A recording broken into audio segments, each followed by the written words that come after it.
मूर्ख इंसान भी अच्छी संगति मिलने से सुधर जाता है। अगर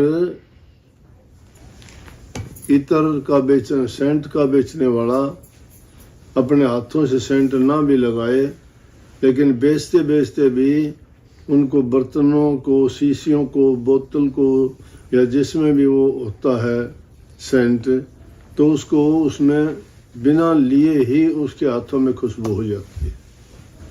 तो संतों के सत्संग की महिमा भी यही है कि ना चाहते हुए भी अगर कोई बैठ जाए ना सत्संग में आके, ना सुनना चाहे तो भी कोई ना कोई बात उनके ख्याल में, दिमाग में अगर चली गई, तो ऐसा वक्त कभी आता है कि वो बात जब उनके आगे साबित होती है और सच्ची गुजरती है, तो दुष्ट, डाकू, ठग, लुटेरे भी अपना जीवन बदल के सत्संगी हो जाते हैं। एक समय की बात है कि एक डाकू था, एक गांव में चोर थे, डाके डालते, चोरी करते। बुजुर्ग हो गया वो जो उनका लीडर था चोरों का। अब जिस घर में जो उनके माँ बाप काम करते हैं, लगभग बच्चे भी उसी काम में लग जाते हैं। किसान का बच्चा किसान होता है, दूसरे जो आदमी जिस लाइन पे होते हैं उसमें बच्चे लगभग उसी लाइन में काम करते हैं। तो और तो कोई उनका पेशा था नहीं, चोरी करना पेशा था। फिर चोरी करते करते अंत टाइम उसका आ गया, तो एक दिन मौत को नज़दीक देख के अपने लड़कों को बुला के कहने लगा कि मैंने तुम्हारा पालन पोषण चोरी से किया, मेरा धंधा था, तुम कोई काम करते नहीं हो, लेकिन तुम्हें भी मैं बताता हूँ चोरी करना, लेकिन चोरी के रास्ते पर चलोगे ये तुम्हारा व्यवसाय होगा। तुम्हें दुनियादारों की, लोगों की बातों में नहीं आना, और किसी संत और महापुरुष के सत्संग में तो कभी जाना ही नहीं। ये भूल नहीं करना कभी। तो बुजुर्गों की, माँ बाप की, गुरुजनों की बात सब मानते हैं। मानते क्यों हैं? कि उनका अनुभव होता है। जो भी उन किसी को बात कहते हैं वो अपने अनुभव के आधार पर कहते हैं कि भाई ऐसा करने से तुझे लाभ होगा, अगर नहीं करेगा तो नुकसान उठाना पड़ेगा। तो बड़ी सरल सी बात है।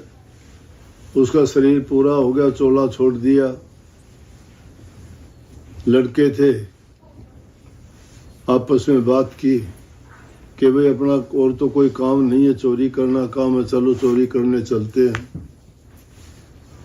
चोरी करने के लिए रात को चले गए। वो 3-4 लड़के थे उसके। रात को जब एक गांव में गए चोरी करने के लिए, तो रात के समय में एक जगह सत्संग चल रहा था। तो और तो 2 दूसरी गली में निकल गए। एक जब उस गली में से निकला तो उसने देखे यहाँ तो सत्संग हो रहा है, लेकिन अपने पिता की बात याद आई कि पिताजी ने तो ये कहा था जहाँ सत्संग होता हो वहां तो बिल्कुल ही नहीं जाना। उसने मन में विचार किया, मैं सत्संग में तो जाता नहीं, ना कोई बात सुनूंगा।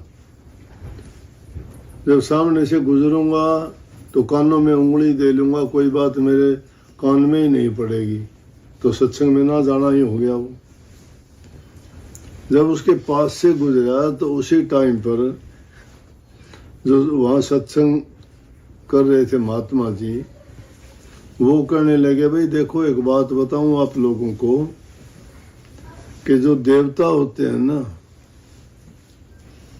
उनकी छाया नहीं होती।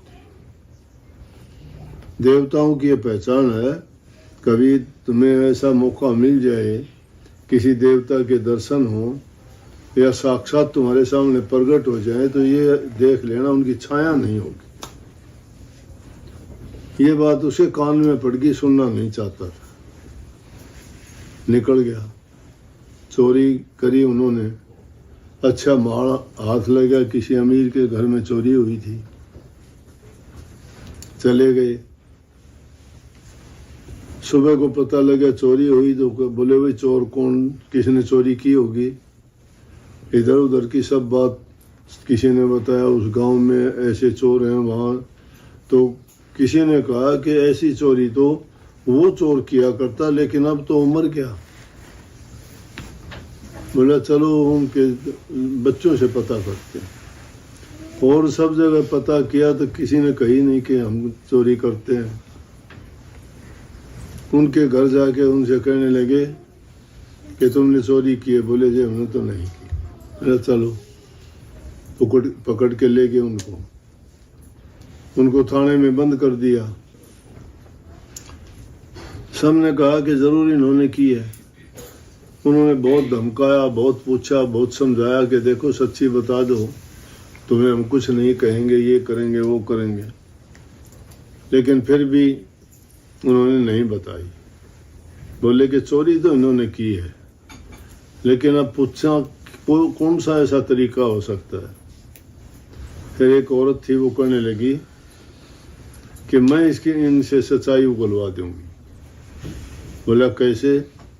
बोला मैं देवी का रूप बना के और रात के टाइम आऊंगी, और जब इनसे पूछ लेंगे कि चोर देवी का पुजारी होता है और देवी के सामने झूठ नहीं बोलेगा, क्यों उसको मना के चोरी करने चलते हैं। चोर जो होगा वो देवी को मनाता है। वो रात के टाइम में एक नकली शेर की खाल पर आके और शेर पर होके सवार, और वो औरत देवी का रूप धर के आई और आके न देख के कहने लगी बच्चों। बोले वो माता आ गई, माता आ गई। उन्होंने मस्तक झुकाया। बोला कि माँ देखो हमारे साथ क्या हुआ। बोला मैं जानती हूँ, लेकिन बेटो मेरे आगे झूठ ना बोलो, मेरे आगे सामने सच्ची बताओ क्या चोरी तुमने की है।